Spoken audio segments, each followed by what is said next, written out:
மழை தொடர்பான நேரலையை நாம் பார்த்து வருகிறோம். தற்போது ஆவடி அருகே குடியிருப்புகளை வெள்ள நீர் சூழ்ந்திருக்கிறது.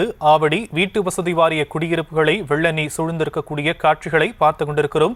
மழை நீருடன் கழிவு நீரும் சூழ்ந்திருப்பதால் மக்கள் பெரும் சிரமத்திற்கு ஆளாகி வருகின்றனர். விவரங்களை எம்முடைய செய்தியாளர் எட்வர்ட் வழங்க நாம் கேட்கலாம். எட்வர்ட், காட்சிகளை நாம பார்க்கிறோம். தேங்கி இருக்கக்கூடிய நீரை அப்புறப்படுத்தும் பணி தொடங்கப்பட்டிருக்கா? அதிகாரிகள் தரப்புல என்னென்ன விஷயங்கள்லாம் சொல்லப்படுது?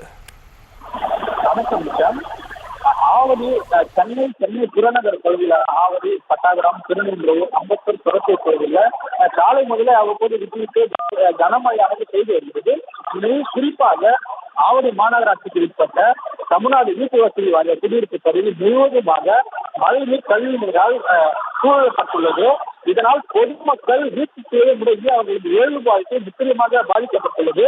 இந்த மழைநீர் ஆவடி வீட்டு வசதியான குடியிருப்பு உட்பட்ட 2000 வீடுகளையும் அனைத்து தெருக்களையும் மழைநீரானது சூழ்ந்துள்ளது. இதனால் வீட்டை விட்டு வெளியேற முடியாமல் பொதுமக்கள் வீட்டுக்கு முடங்கி இருக்கின்றன.